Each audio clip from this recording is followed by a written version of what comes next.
ಲಕ್ಷ್ಮೇಶ್ವರದ ಬಾಳಿಕಾಯಿ ಜಿನ್ನಿಂಗ್ ಫ್ಯಾಕ್ಟರಿಯಲ್ಲಿ ಭಾನುವಾರ ತಾಲ್ಲೂಕು ಹಿರಿಯ ನಾಗರಿಕರು ಮತ್ತು ನಿವೃತ್ತ ನೌಕರರ ಸಂಘದ ಮಾಸಿಕ ಸಭೆ ಜರುಗಿತು. ಸಂಘದ ರಾಜ್ಯ ಘಟಕದ ಅಧ್ಯಕ್ಷ ಬಿವಿ ಪಾಟೀಲ ಮಾತನಾಡಿದರು. ಹೂವಿನಶಿಗ್ಲಿ ವಿರಕ್ತಮಠದ ಚೆನ್ನವೀರ ಸ್ವಾಮೀಜಿ ಸಾನ್ನಿಧ್ಯ ವಹಿಸಿದ್ದರು.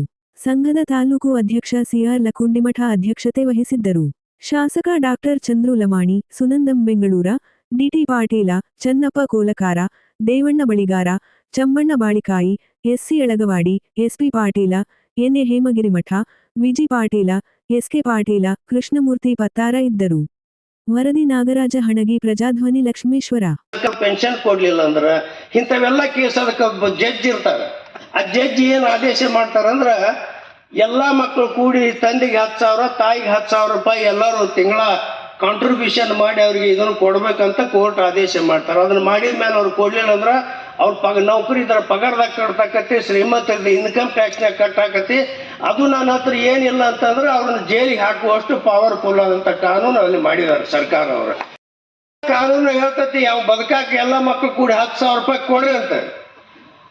ಆದ್ರೆ ಸರ್ಕಾರ ಇಲ್ಲಿ ಕೊಡ್ಬೇಕಾದ್ರೆ ಎಷ್ಟು ಕೊಡ್ತಾರಪ್ಪ ಪೆನ್ಷನ್? ವೃದ್ಧಾಪ್ಯ ವೇತನ ಇಲ್ಲಿ ಇದ್ರಾಗ ಎಷ್ಟು ಮಂತು ಅಂತಾರೆ ಗೊತ್ತಿಲ್ಲ. ವೃದ್ಧಾಪ್ಯ ವೇತನ 600ರಿಂದ 1200, 60ರಿಂದ 65 ವಯಸ್ಸಾದ್ರೆ 600 ರೂಪಾಯಿ, 65 ದಾಟ್ತಂದ್ರೆ 1200 ರೂಪಾಯಿ. ಇದನ್ನ ನಾವು ಸರ್ಕಾರಕ್ಕೆ ಇವತ್ತು ಕೇಳ್ತಾ ಇದ್ದೇವೆ. 600, 1200 ರೂಪಾಯಿ ಒಂದು ವಾರಕ್ಕೆ ಚಾ ಕುಡಿಯಕ್ಕೆ ಸಾಲದಲ್ಲ, ಒಂದು ತಿಂಗಳು ಬದುಕಂತ ಹೇಳ್ತಿರಲ್ಲ, ಇದು ಹೆಂಗೆ ಸಾಧ್ಯ ಇದು? ಅದಕ್ಕೆ ಇದು ತಪ್ಪೈತಿ. ಕನಿಷ್ಠ ಪ್ರತಿಯೊಬ್ಬರಿಗೂ 10,000 ರೂಪಾಯಿ ಪೆನ್ಷನ್ ಕೊಡಲೇಬೇಕನ್ನೋದು ನಮ್ಮ ಸಂಘದ ದೊಡ್ಡ ಪ್ರಮಾಣದ ರಾಷ್ಟ್ರ ಮಟ್ಟದ ಹೋರಾಟ ಇದು. ಇದರೊಳಗೆ ಕೇಂದ್ರ ಸರ್ಕಾರ 5,000 ರೂಪಾಯಿ ಕೊಡಬೇಕು, ರಾಜ್ಯ ಸರ್ಕಾರ 5,000 ರೂಪಾಯಿ ಕೊಡಬೇಕು.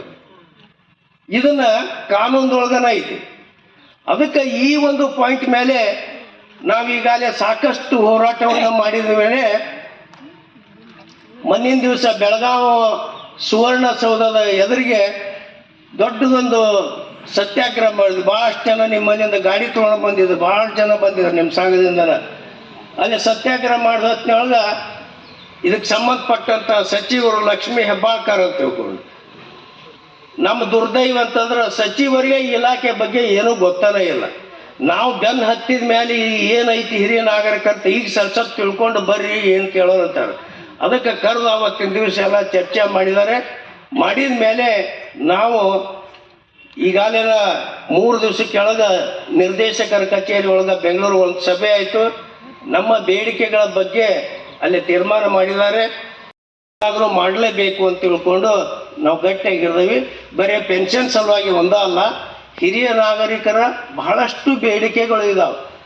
ಈ ಬೇಡಿಕೆಗೊಳಗೆ ಬಹಳಷ್ಟು ಪ್ರಾಮುಖ್ಯವಾಗಿ ಇರ್ತಕ್ಕಂಥದ್ದು ಎಲ್ಲ ಸರ್ಕಾರಿ ದವಾಖಾನೆಯಲ್ಲಿ ಫ್ರೀ ಕೌಂಟರ್ ಇರಬೇಕು, ಎಲ್ಲಿನೂ 10 ಪೈಸಾ ದುಡ್ಡು ಖರ್ಚು ಮಾಡಬಾರ್ದು.